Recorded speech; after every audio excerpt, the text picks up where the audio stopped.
आजकाल सगळेच diet follow करतात आणि मग डाएट फॉलो केल्यावर सर्वात पहिला घटक ज्याची काळजी घेतली जाते ते म्हणजे प्रोटीन. आणि प्रोटीनसाठी एक्सटर्नल सप्लिमेंट्स आपण बघायला जातो, पण आपण सहज विसरतो की आपल्या घरात मुगाची डाळ किंवा चण्याची डाळ हे मेन प्रोटीन, म्हणजे याच्यात भरपूर प्रोटीन्स आहेत. तर आज असंच भरपूर प्रोटीन युक्त बेसनाचे लाडू कसे करायचे ते आपण बघूया.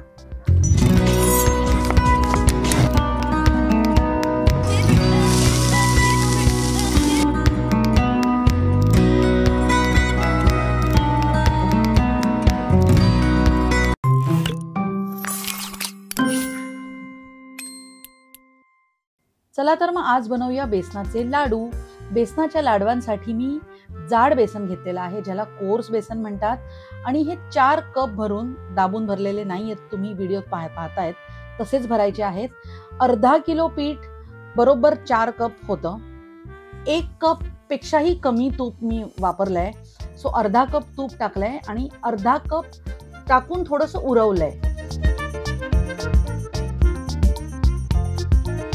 आणि आता ते तूप गरम झाल्यावर त्याच्यात बेसन टाकलेलं आहे.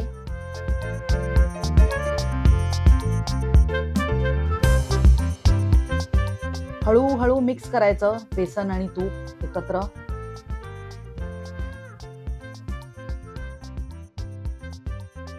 आणि याची कन्सिस्टन्सी अशी होते, म्हणजे आपल्याला वाटतं की याच्यात अजून तूप घालायला लागेल, पण नाही घालायचं. खूप पेशंटली त्या गुठळ्या मोडत मोडत हलवत राहायचं सतत.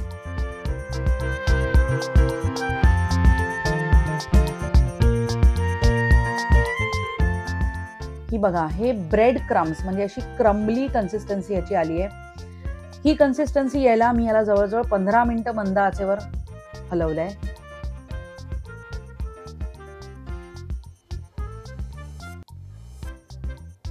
आणि ही कन्सिस्टन्सी आल्यावर पण झालेलं नाहीये, अजून थोडं थोडं हलवत राहायचंय आपल्याला.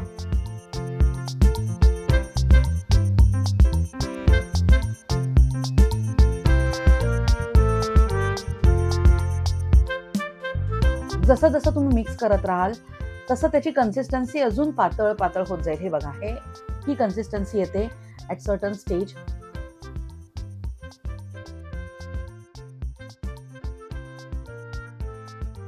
बेसन भाजून झालेलं आहे. ह्याच्यात मी चॉप करून ठेवलेले काजू बदाम घातलेले आहेत.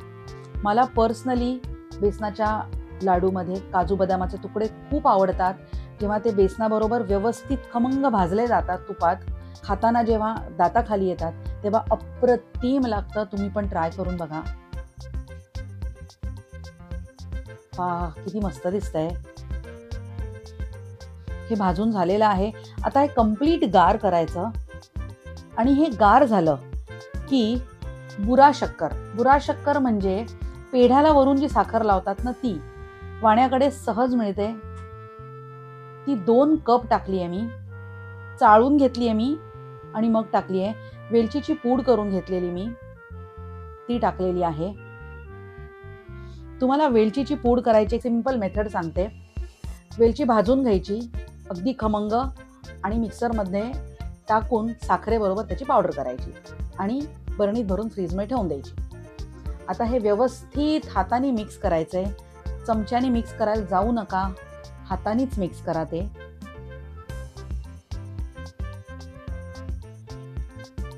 2 हातांनी व्यवस्थित मिक्स करा. आणि बिलीव्ह मी, इतकी परफेक्ट कन्सिस्टन्सी होते की तुम्हाला त्याच्यात वरून वेगळं तूप घालायची गरज पण नाही पडत.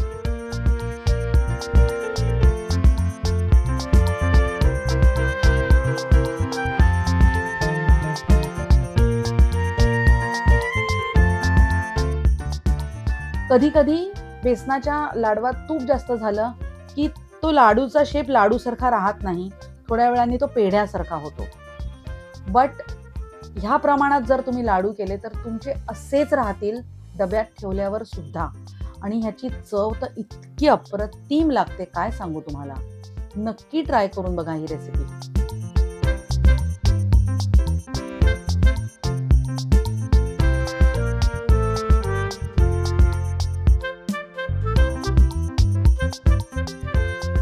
मग कसे वाटले बेसनाचे लाडू? करून बघणार ना तुम्ही. आणि हे लाडू खाताना ते ड्रायफ्रूट्सचा जो मध्ये क्रंच येतो ना, तो इतका मस्त लागतो, काय सांगू तुम्हाला. नक्की रेसिपी करून बघा आणि मला कॉमेंट्स करा. माझ्या चॅनलला लाईक, सबस्क्राईब, शेअर करायला विसरू नका. मी जेव्हा बघते ॲनालिसिसमध्ये जाऊन तेव्हा मला खूप वाईट वाटतं की 98% लोक आमचा व्हिडिओ बघतात पण चॅनलला सबस्क्राईब नाही करत. सबस्क्राईब करा, आम्हाला अजून उत्स्फूर्तता मिळते. थँक्यू.